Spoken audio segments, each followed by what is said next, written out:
সাল্লাল্লাহু তাআলা আলাইহি ওয়াসাল্লাম সব চাইতে উচ্চ শিক্ষিত ছিলেন। আল্লাহর পরে সব চাইতে বেশি বিদ্যা যার ছিল তার নাম ছিল আখেরি পয়গম্বর মুহাম্মদুর রাসূলুল্লাহ সাল্লাল্লাহু আলাইহি ওয়াসাল্লাম। কিন্তু মুসলমান আমরা এই রাসূলুল্লাহকে নিয়ে কিছু ছিনিমিনি করতে লোককে দেখতে পাই।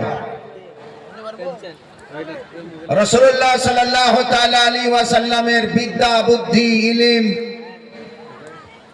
নবীর চরিত্র আদর্শ নবীর মান সম্মান নিয়ে বহু এই ধরনের নামধারী আলিম নামধারী বক্তা ভারত থেকে নিয়ে বাংলাদেশ পাকিস্তান বিভিন্ন দেশের ফেসবুক খুলবে ইউটিউব খুললে তাদেরকে কিছু চেঁচামেচা করতে দেখতে পাওয়া যায়। তারা বলে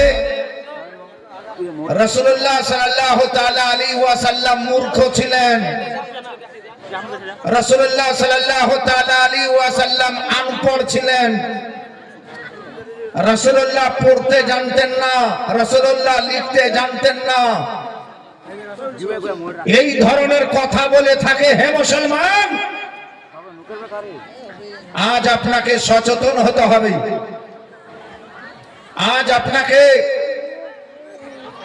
রাসূলুল্লাহ সাল্লাল্লাহু তাআলা আলাইহি ওয়াসাল্লামের প্রতি যেহেতু আপনি ঈমান নিয়ে এসেছেন,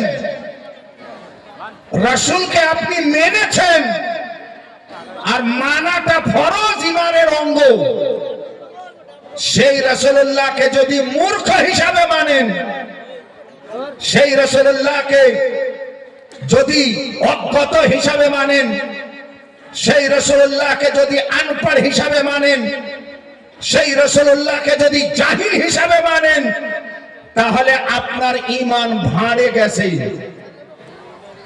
আপনার ঈমান ঈমানই নয়।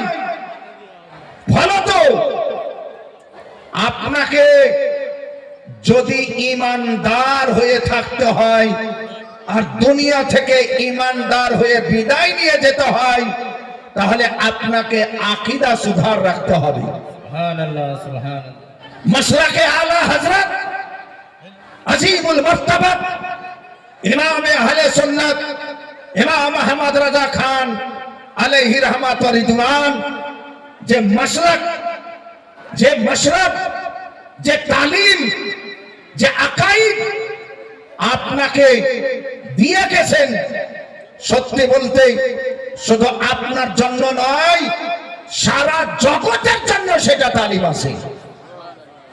আর সেই তালিম আলা হযরতের মন গড়হ, আলা হযরতের বানোয়াটি তালিম নয়।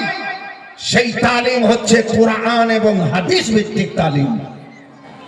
সেহেতু হে আমার আগত বাপজানেরা, ভাইজানেরা, জলসা আপনারা শুনছেন কেমন আমার জানা নাই, তবে আপনাকে জলসা শুনতে হবে কোরআন হাদিস মোতাবিক। এটা ভালো করে জেনে নেন। বক্তা আপনার কাছে জানতে চাইবে না যে আপনি কি ধরনের শুনতে চাচ্ছেন, তাহলে ও বাজারোয়া বক্তা আছে।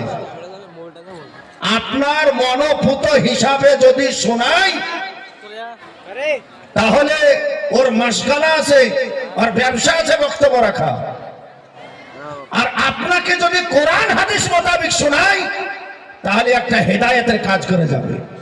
সুবহানাল্লাহ সুবহানাল্লাহ। হে আমার মুসলমান, হে আমার ভাইজান, হে আমার বাপজান, মা বোনেরা গো, পহেলাতে মহিলাদেরকে মসজিদে জামাত সহকারে নামাজ পড়তে যাওয়াও নিষেধ আছে। মহিলাদেরকে মাজারে যাওয়াও নিষেধ আছে। তাহলে জালসাতে আসা কেন নিষেধ হলো না? মসজিদে গেলে নামাজ পড়বে, ইবাদত ফরজ, ইবাদত জামাত ধরা ওয়াজিব, অথচ মহিলাদেরকে মসজিদ থেকে নিষেধ করে দেওয়া হয়েছে। মহিলারা মসজিদ জামাতে যাবে না, কবরস্থান যাবে না, জানাজায় যাবে না। জলসাতে কেন আসছেন? জলসাতে আসা জায়েজ কেন হয়েছে? জলসাতে আসা জায়েজ শুধু এই কারণে হয়েছে যাতে করে মহিলা কমপক্ষে 2-4টি তালিম হাসিল করতে পারে। একটু জোরে বলতে হবে সুবহানাল্লাহ।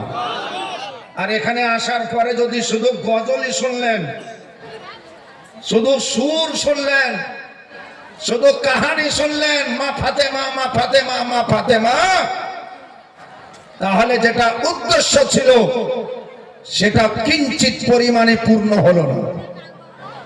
হে বিরাদার, আজ আপনাকে জানতে হবে আমরা হানাফি, আমরা টানাটান সুন্নি, এতে কোন রকমের দ্বিমত নয়। মাসলাকে আলা হযরতের প্রতি ভিত্তি করে আমাদের আকীদা চলে, আমাদের আমল চলে। ফলত হে বিরাদার, আমাদেরকে শুনতে হবে কিছু হাদিস, শুনতে হবে কিছু কোরআনের আয়াত।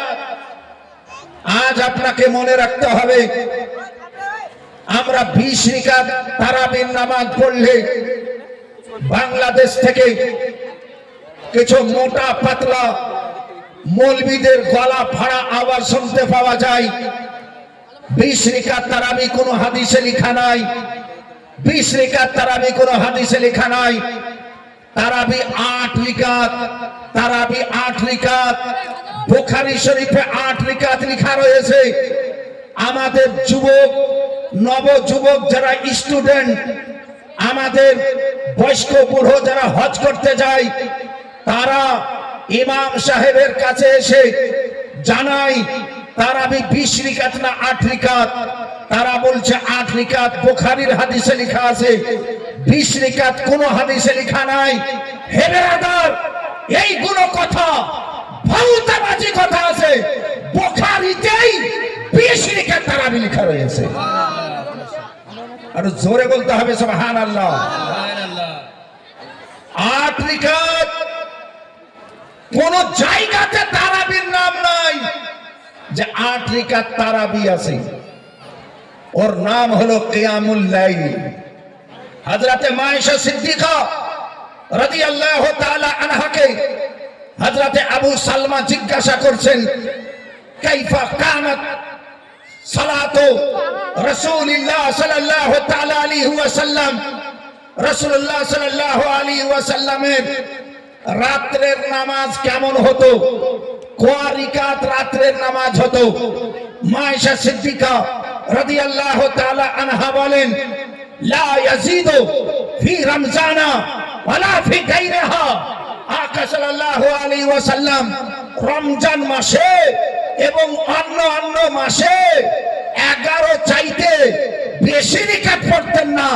এত জোরে মুহাব্বতে বলতে হবে সুবহানাল্লাহ। সুবহানাল্লাহ, সুবহানাল্লাহ। 11 মাস নয়, 12 মাস ধরে আমার নবী যে নামাজটা পড়তেন 5 ওয়াক্ত নামাজের পরে, সেই নামাজটা হলো 11 রাকাত। আর এটা হলো কিয়ামুল লাইল। আর এটাকেই ফাতহুল বারি, শরহে বুখারী, উমদাতুল কারি, শরহে বুখারী, ইরশাদুস সারি, শরহে বুখারী, নেমাতুল বারি, শরহে বুখারী, বিভিন্ন কিতাবে লেখা আছে এই নামাজকে তারাবি বলা হয় না, 8 রাকাতকে বলা হয়েছে তাহাজ্জুদের নামাজ। আর 3 রাকাতকে বলা হয়েছে ভিতরের নামাজ। সুবহানাল্লাহ, সুবহানাল্লাহ। বেশক ফরত বুখারীতে 11 রাকাত যেটা নামাজ বলা হয়েছে সেটা হলো 8 রাকাত তাহাজ্জুদ আর 3 রাকাত ভিতর। মনে ধরে রাখিয়েন, তারাবির নামাজ আমরা 12 মাস পড়ি না, তাহাজ্জুদের নামাজ আমরা 12 মাস পড়ি, যারা ঝুমকে বলিয়ে সুবহানাল্লাহ।